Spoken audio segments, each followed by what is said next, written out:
Hi, my name's Scott Acord. I'm in Los Angeles, and today's date is December 10th, 2022, and I'm here with Mohammad. Hi, my name is Mohammad Shadid. I'm 17 years old and I live in Pittsburgh, Pennsylvania. Mohammed, we were introduced through a mutual connection about a collection of stories we're doing on mental health and youth. If you would, tell me a little bit about you, and we'll take it from there. Sure, I live in Pittsburgh. I'm a senior at South Fayette High School. I'm the oldest child of two immigrant parents from Egypt. Right from the get go, growing up, mental health really wasn't a part of my life because of the stigma that's heavily present in Middle Eastern cultures. And that continued on throughout high school, first couple years. And my parents are both in the medical field, and I was really interested in that too. But I didn't want to go through that traditional route because I wasn't really interested in going through the whole 8 to 10 years of additional school and the extra stress that comes with it. And then my sophomore year of high school, it was the year we were coming back from the initial shutdown from the pandemic. My school had to adjust my schedule because of changes to their budget. I initially requested to be placed in AP psychology, but they couldn't offer that class. So they put me in a class called applied positive psychology. Now, this was a topic I had never really heard of.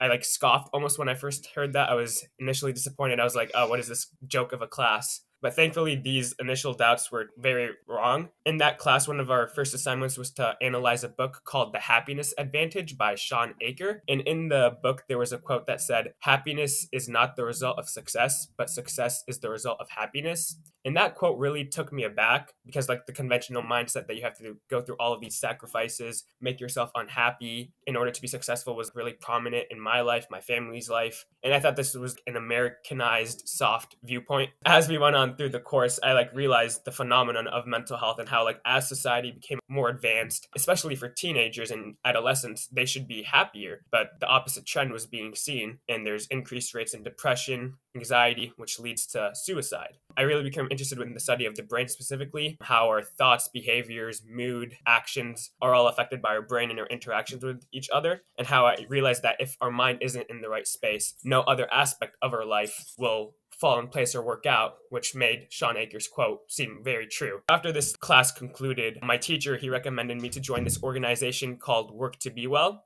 which is a national organization that's focused on promoting resources and educational curriculum for teens, educators, and administrators. I applied for it and I ended up getting the education team lead. And I got to speak with all of these people from across the country. And it really opened my eyes and made me really impassioned and love the subject of it. And I love talking with people and trying to come up with new solutions. And it made me realize that I want to end up working in the mental health sphere. How has your experience been with Work to Be Well? It's been phenomenal. I'm in my second year with them. I was just promoted to the education team lead. So we've created podcasts called Talk to Be Wells, which are on Spotify and StreamYard and Facebook. It's strengthened my interpersonal communication. It's made me really more aware of all different aspects of mental health and how it really relates to every single aspect of your life. Your work with Work to Be Well, is it shaping what you want to do after high school or college? Yeah, I plan to major in cognitive neuroscience in college in the hopes of either becoming a psychiatrist or a clinical psychologist. I've been able to interact with people all ages, races, socioeconomic backgrounds. You can see the common factor is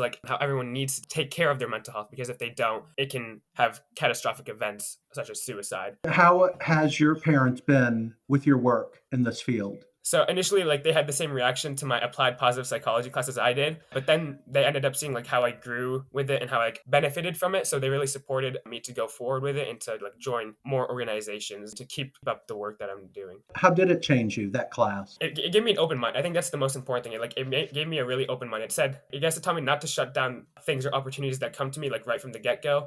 Try and have an open mind going into things, because it might be better than you ever thought it could and might lead you to really great opportunities. It might shape your entire future, as it's doing for me right now. And it just taught me to be optimistic. Don't go into something with your nose down. Just focus on your own views, because then you won't really be able to gain. And that would have been my case if I hadn't really seen that quote and started thinking oh, well, that's new. I've never really thought about it like that.